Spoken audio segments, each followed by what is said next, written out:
سلام عليكم. البيتيفور من الحاجات النواعم الجميلة اللي بنحبها طول السنة، مش بس بنعملها في وصفات العيد. عملناه حاجة كده فخر من الآخر، يعني حاجة تقدميها لحبايبك وتشرفك قدام الكل.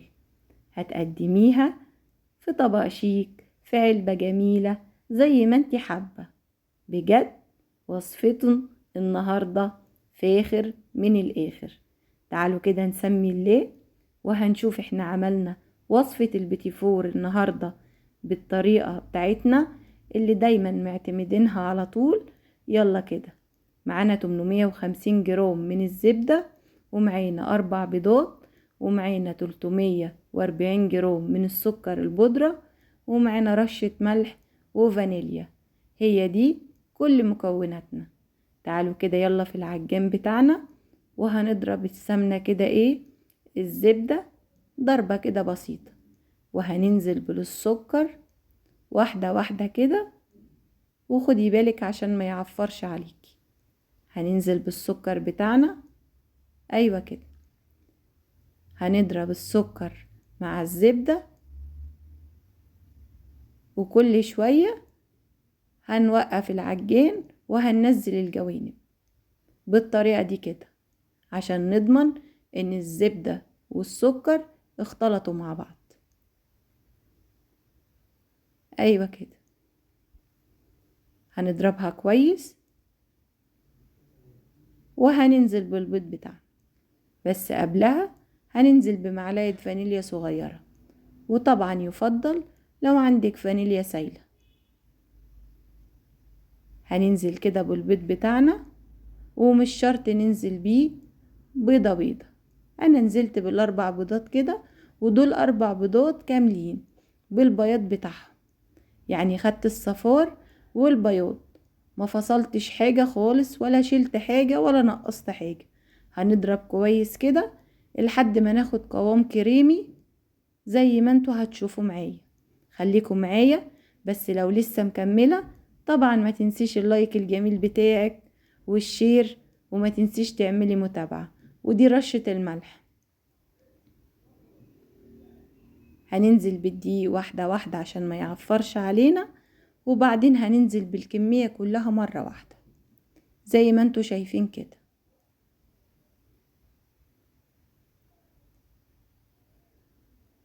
ايوه كده.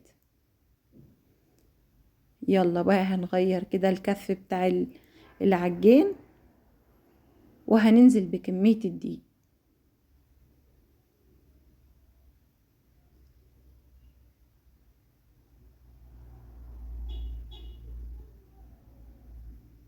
يلا كده، هنا بقى هتعجني براحتك وزي ما انت عاوزة. العجينة بتاعتنا ما فيهاش اي سوائل، فهتعجني براحتك، ومش هتعمل عرق معاكي ولا هينشف ولا اي حاجة. ايوه كده، هننزل الجوانب زي ما انتوا شايفين. هنضرب كويس، ايوه كده. كده تمام، بقت كريمي معانا في كيس الحلواني بتاعنا، وهنحط فيه العجينة بتاعتنا. وطبعا لو مش حابة تعمليه بكيس الحلواني او بالقمع كده زي ما انت شايفة، تقدري تعمليه بمكنة البيتيفور. بس قبل ما تشكليه هتحطيها في التلاجة مش اقل من ربع ساعة، وبعدين تشكلي بالمكنة. وفي حالة لو هتعملي بالكيس كده زي ما انت شايفة حبيبتي، هتشكلي على طول، مش محتاجة تحطي في التلاجة. فرن ساخن درجة حرارة 160، رف أوسط، وهيطلع معاكي بالجمال ده كده زي ما انت شايفة.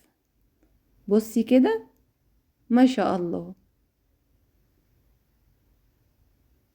وصفة ناجحة، وصدقيني هينجح معاكي من أول مرة. يلا بقى نعمل البيتيفور اللي بالشوكولاتة. طب هنعمله ازاي؟ نفس المكونات، بس بشيل 3 معالق من الدقيق، وهبدلهم ب3 معالق من الكاكاو الخام. شلنا 3 قصاد 3. ايوه كده. قلبيهم كويس وانزلي عليهم برشة الملح البسيطة بتاعتك.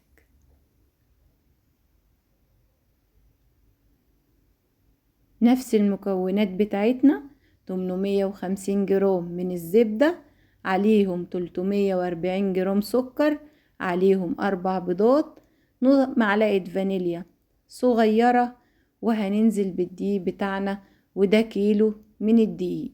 شلنا منه 3 معالق وحطينا 3 معالق من الكاكاو زي ما انت شايفة كده. يلا هنعجنهم. ايوه كده، اعجني كويس لحد ما يكون القوام كريم معاكي. ايوه كده.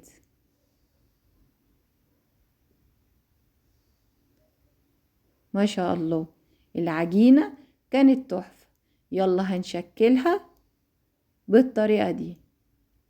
وزي ما قلتلك، لو حابة تعملي بمكنة البيتي فور هتخليها مش اقل من ربع ساعة في التلاجة، وبعدين تقدري تشكلي.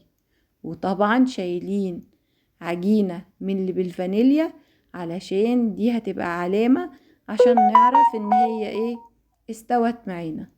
هندخله الفرن رف اوسط، درجة حرارة 160، وهنطلعه بالجمال ده كده.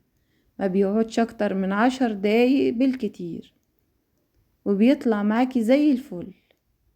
ما شاء الله، طلع معانا كمية حلوة. دول كانوا 2 كيلو دقيق، عملوا معانا ما شاء الله صينية كبيرة تكفي الحبايب كلهم، علشان ندوق الحبايب كلهم ونوريهم شطارتنا. وصدقيني من اول مرة هينجح معاكي، ومش هتندمي لو عملتيه بطريقتي. تعالي بقى، التزيين طبعا اختياري. عندنا المربى، ودي الطريقة المعتادة بتاعتنا، وعندنا شوكولاتة بيضة وشوكولاتة بني ومكسرات زي ما انتي حابة. انا فضلت احط فستق مجروش واحط جوز الهند وشوكولاتة ومربى. طبعا التزيين ده اختياري، ليكي مطلق الحرية. زيني زي ما انتي عايزة، وفرحي بيتك وولادك زي ما انتي عايزة. تعالي بقى كده، هنا شوكولاتة سيحناها على حمام مائي او حطيها في الميكروويف، وهتطلع معاكي بالطريقة دي كده زي ما انتي شايفة. يلا بقى كده نزينها بالشكل ده. هنعملها في الشوكولاتة، وهنعمل في جوز الهند، وهنعمل بالمربى بالفستق المجروش، وعلى ورقة زبدة كده، واعمليها كده بالشكل ده لحد ما تخلصي خالص. وبعد كده قدميها بالطريقة اللي تعجبك، قدميها في صينية حلوة، حطيها في علبة حلوة زي ما انتي حابة وزي ما انتي عايزة.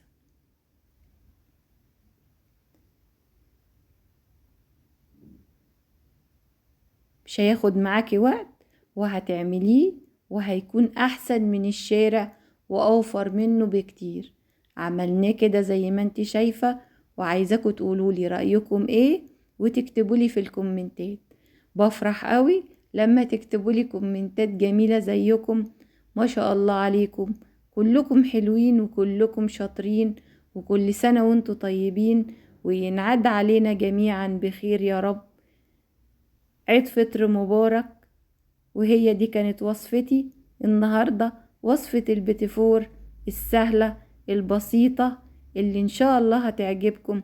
اشوفكم على خير في وصفة جديدة واكلة جديدة من اكلات بسوم. وسلام عليكم، وكل سنة وانتم طيبين.